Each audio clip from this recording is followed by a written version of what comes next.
should I do the out of context summary points? Yes, do it. Alright. In this episode, we get attacked by coffee. We leave a baby with some chafed cheeks. And I completely botch a police interview. Thank you for coming back from our replay reviews. My name is Leah. And my name is Kathy. We are two friends who are here to replay, review, and analyze your favorite video games. And since Kathy has never seen the games before, it helps me view them through her fresh eyes, almost like I'm discovering them again for the first time. We hope it'll be a similar experience for you.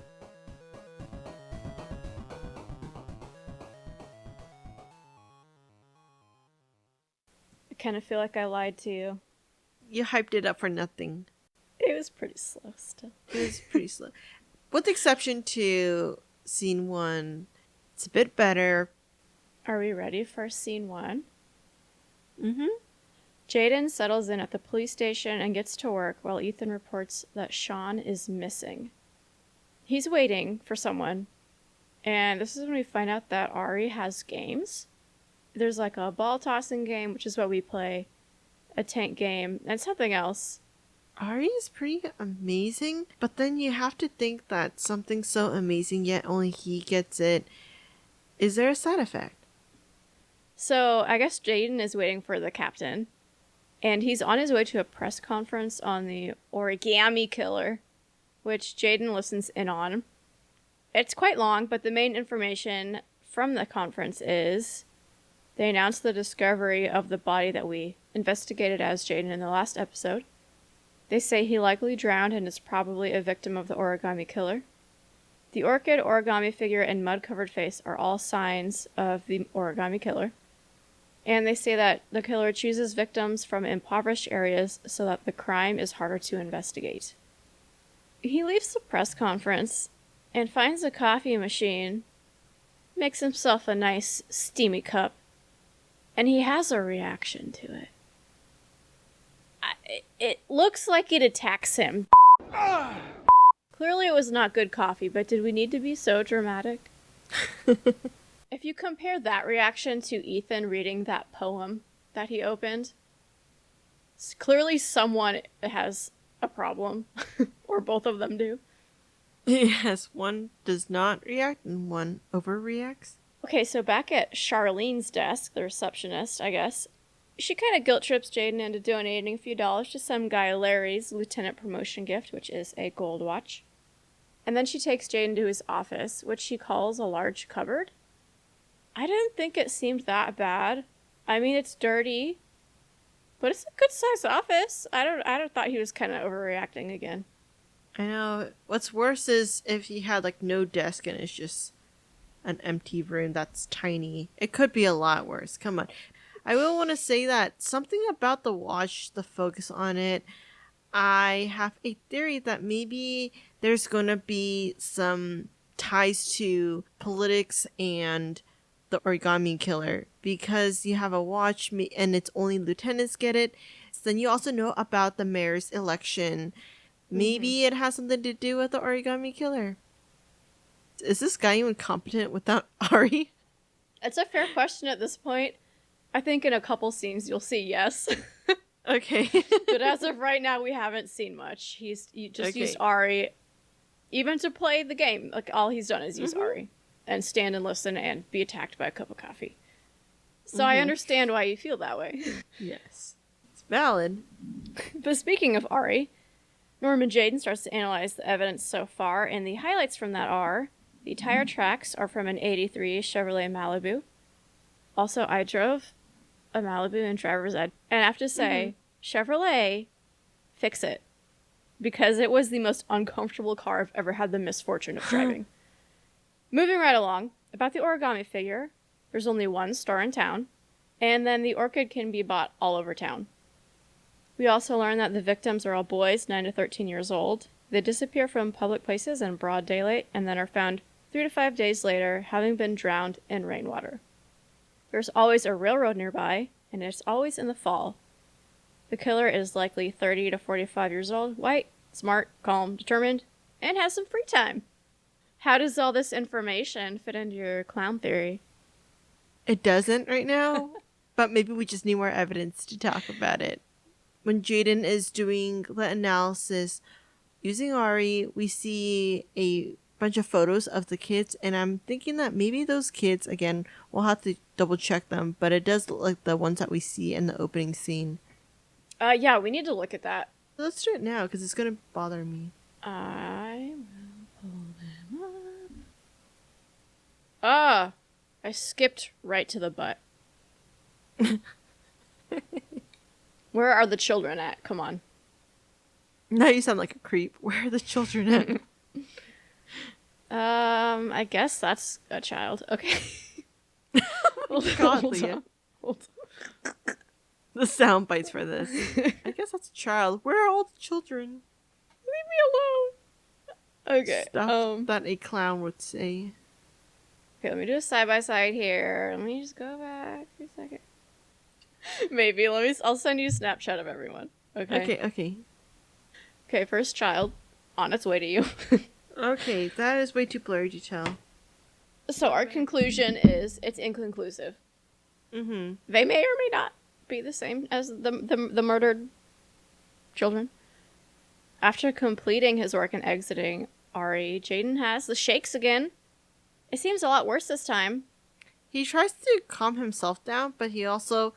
It seems like he's playing devil's advocate for himself. That on one hand, he's like, I got this, I can handle it. On the other hand, then you immediately hear him say, like, I need to take it before I pass out. Was it during the scene that you see this bottle of something in his hand? It's like called Trypto or something? Yeah, it's the same bottle we saw when he arrived at the crime scene. So now we have a word for this blue liquid. It's Trypto.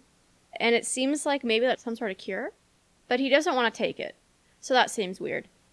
He does not take it, and instead makes it to the bathroom where he splashes water on his face, and he's cured. I feel like this is just gonna get worse. That he's gonna, like, start hearing things, and it's just, what's the price of using Ari? Maybe there is some kind of backstory where the scientists who created this saying that, but it's not fully done. So what's causing this? Because it seems like Ari is causing the shakes, but then he doesn't want to take the cure. So something weird is going on for sure. We'll keep tabs on it. And then Ethan arrives at the police station, and Blake is taking his report and questions him on Sean.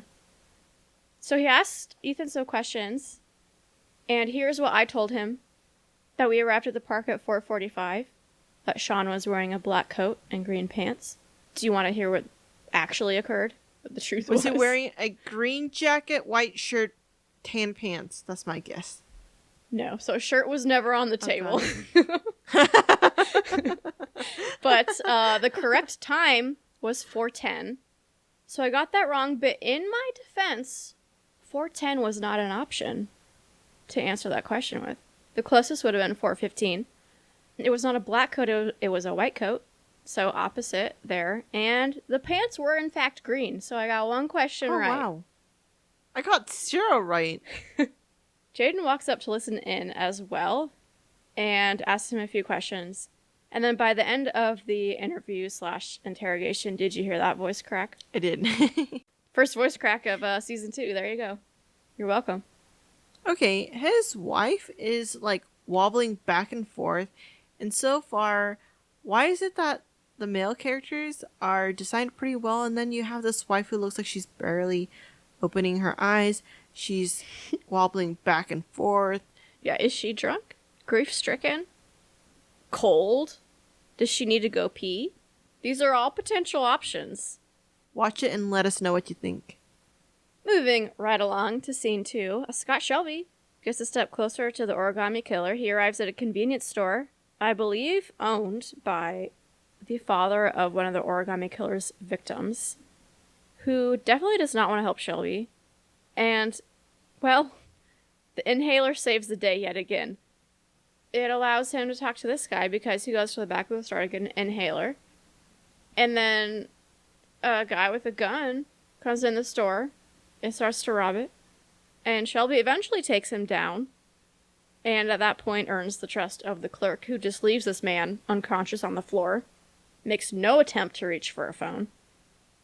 And he gives Shelby a shoebox that he received from the origami killer, apparently. Didn't he pull out like some like salamander lizard looking thingy out of it? I think so. I was gonna say it looked like another origami. Why didn't he give this to the police when they're doing their investigations? Maybe they had some evidence on it. Okay, so scene 3. We are now some woman. And we witness what is potentially the most pointless Holy scene. cow, Leah, did you read... Sorry, did you read my screen? I'm gonna screen share something. You literally said word for word what I have on my notes. I'm scared. I'm not joking. Do you see this? Word for word. It's too small. It's too small. Zoom in. I'm scared. Zoom in. Right here. That's... We are now some woman. Okay. Word for word. I don't want to burst your bubble. What? But that is the summary that I wrote. Oh. In the outline that I provided to you.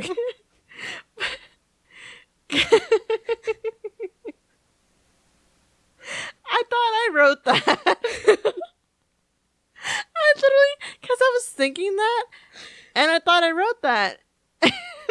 We did both say that it's pointless, though, so we are reading each other's mind. This scene is stupid. And how's it relevant to the storyline? Yeah, so let's walk through the scene. Some woman is on a couch in her undies, jolts awake, and then she just starts walking around. There's really no prompt for what you're supposed to do, so I heat up some tea. I think I go on the computer.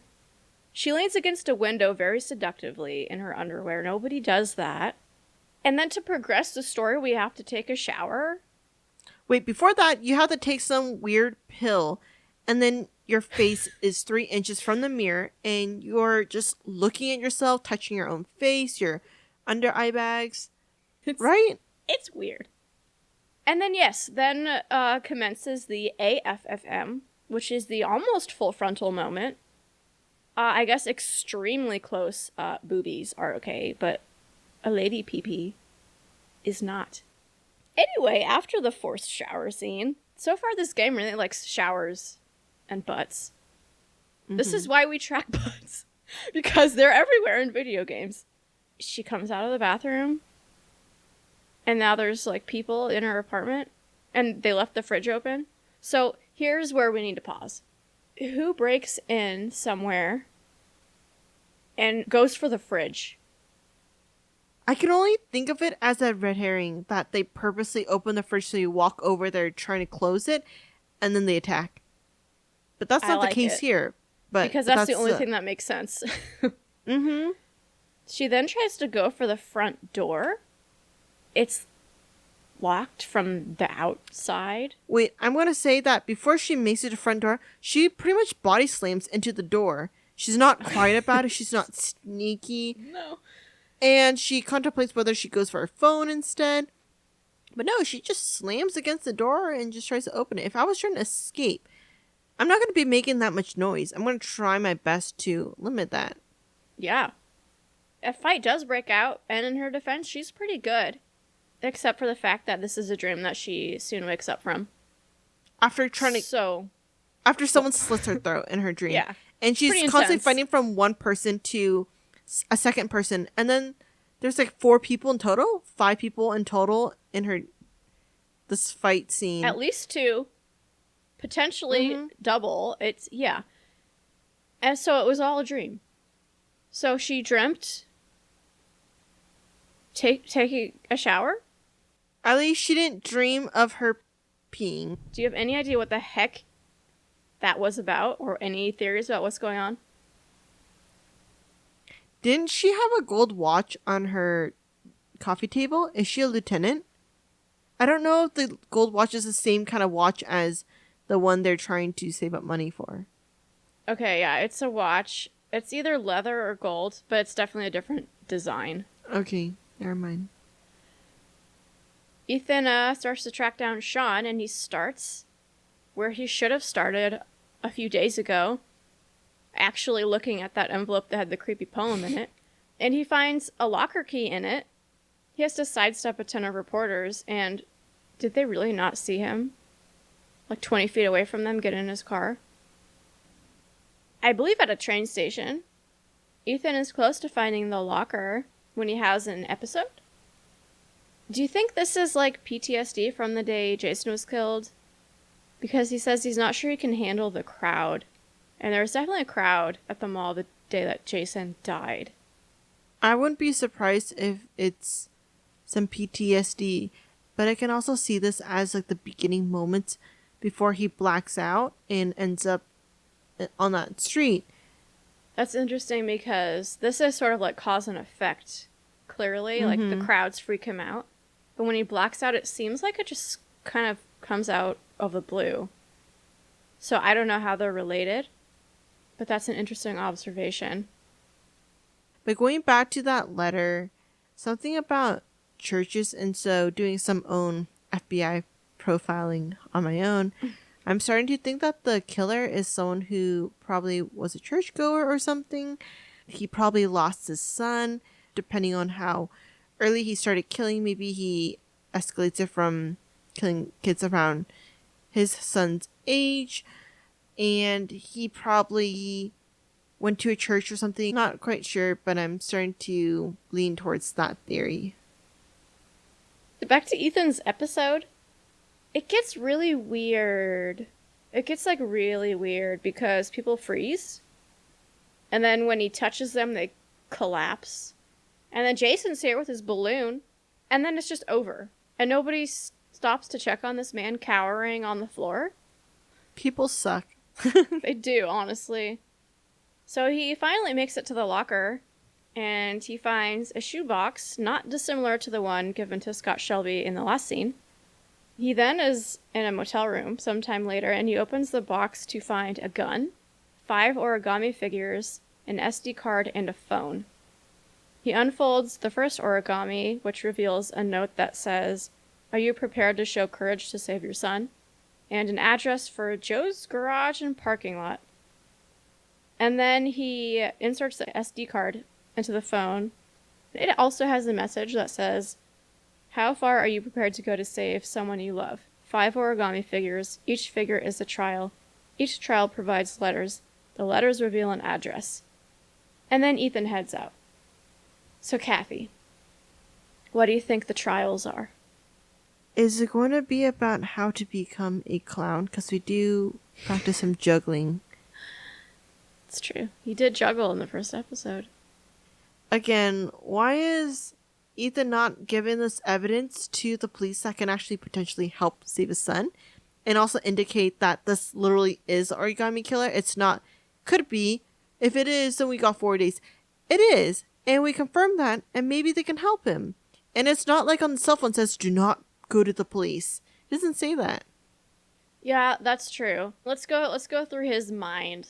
So he goes to a motel because there's reporters swarming his house. And he just wants to know what is in this mysterious box. I would too. And opens it. And then you read those messages. Like, this is what you need to do to save your son. You have 4 days. You already told the police that he's missing. If you tell them about this, you risk them taking it and you don't know what the rest of the trials are. And you can't fulfill them. So I see why he does it.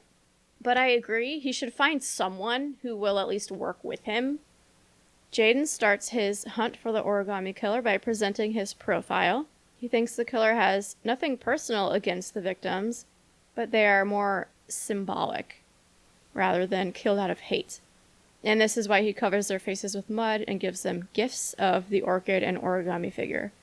He gets a lot of pushback from Blake, who is just a giant turd. And I think it's funny because the one time that Jaden pushes back, Blake just crumbles and kicks a chair and yells, "Get asshole!" It's kind of telling how, like, he's got a short fuse.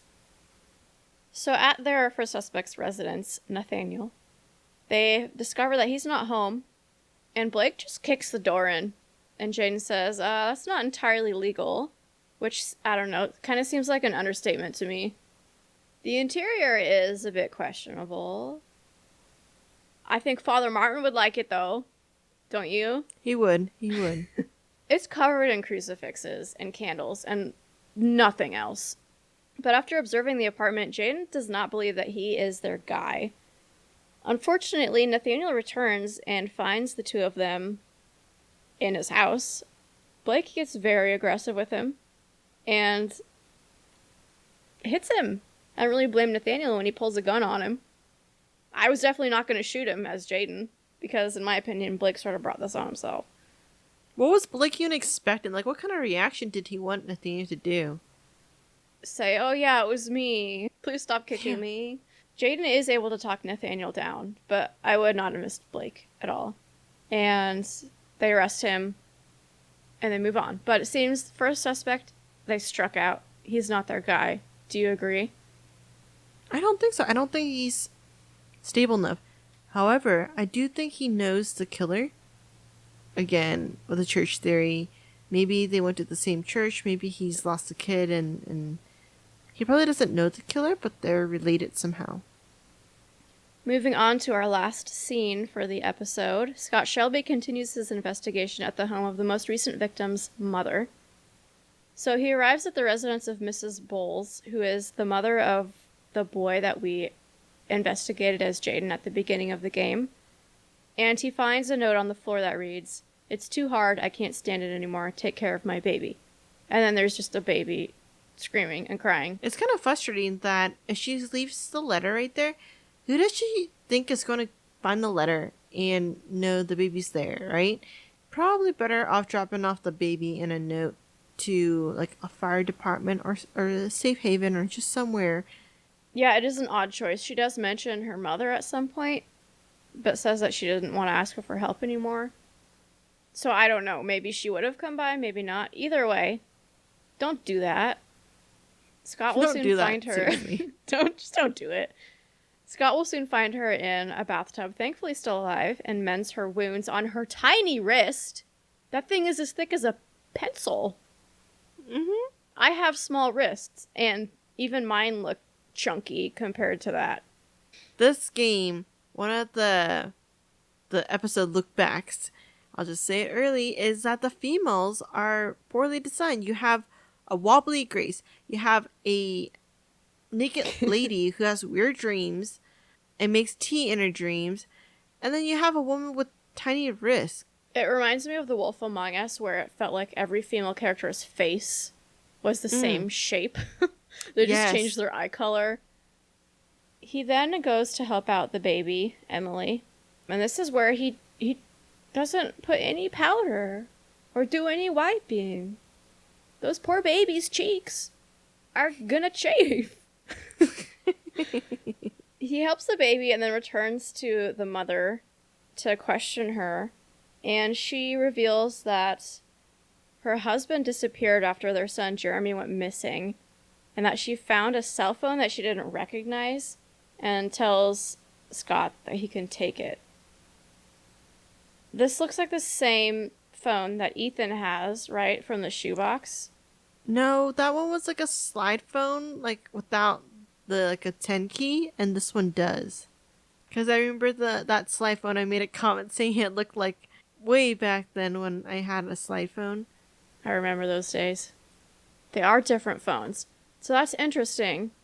If both phones are from the killer, why are they not the same phone? Why would they be the same phone? He's not going to buy these phones in bulk when he kills someone. I mean, unless her husband is the killer and he purposely uses a different phone. Could be. It might not matter at all. This might be another Merlin situation. Anyway, he takes the phone and leaves. So he's got some good evidence now. Anything you want to say? Any theories? It bothers me that he doesn't check on her to make sure Emily, the baby, is in good hands. Yeah, that is a little questionable. She seems pretty coherent, but it seemed like she was on her way out, and then he gauzed up her wrist, and now she's fine. Well, how are we feeling about our current theories? Canaries, comas, clowns? We need more evidence first. There's too many directions we're going.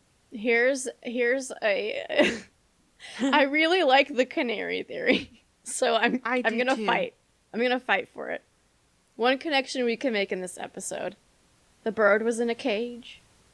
And when we see Sean, he's in a cage looking thing. There's bars in front of him. So, you know, Yeah. probably not a connection. Or it could be that the bird's fate is in the human's hands, in Sean's hands, and Emily's fate of making it is in Shelby's hands. It would be so much better if she had been wearing yellow. Okay, I think we need to move on. Yes. What was my QTE percentage? So, quick reminder, last time it was about 95.95%. Leah, if only it was higher, it's No. 89.6. No! And because of that weird naked woman in her panties, well, she wasn't naked, but at one point she was. She could have survived the fighting if only you hit every single QTE. I don't blame you though. Here's the thing: you only missed. It was not 3. even real. I did only miss 3, and the difficulty skyrocketed in that second. I was not prepared.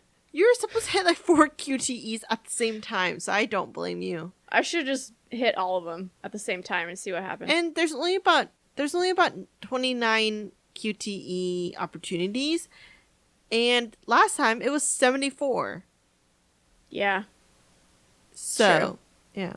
The controls in this game are designed to anger you, torture your hand, cause hand cramps. They're so unnecessary too. Oh, yeah. A lot of them are. Like, open the cupboard. Look out the window. Lean against the window. Sit on this cupboard. Touch your face. They're silly. Yeah, touch your face. Then take a pill and touch your face again. Nothing's changed. Big surprise. Anything else for you in part 2? I promise part 3 will be more exciting. I really hope so. We've met everybody by now, pretty much. And it's confusing. Yeah. Because what the heck is that woman doing? Yeah, it's that scene. I feel like they put it there just to make you go, huh? Or, hey, look, there's boobs right there. Everyone needs a boob break in the game, right? Here you go. Or if you're a female, some side dong. Yeah, that was kind of gross, though. It just looked like you could see, like, some pubes. Some pubes. I regret saying that. I regret that left my mouth.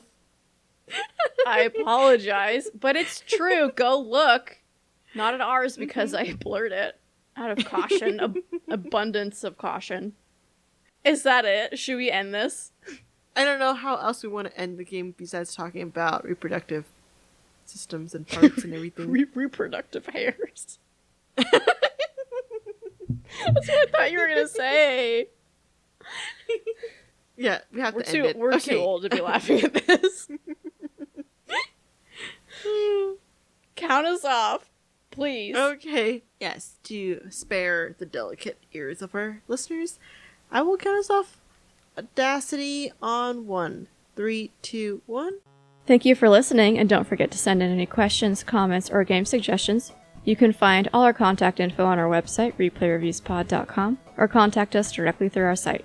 Did we completely miss something? Are we way off the mark? Or you just want us to take a deeper look at anything from the game? We'll tackle any topics you all want to hear in our season wrap-up episode. We also have a Reddit where we discuss anything we're curious about. Go take a look and let us know what you're thinking. Our theme music is Condemned by Eggy Toast. They'll play you out, and we'll be back next week.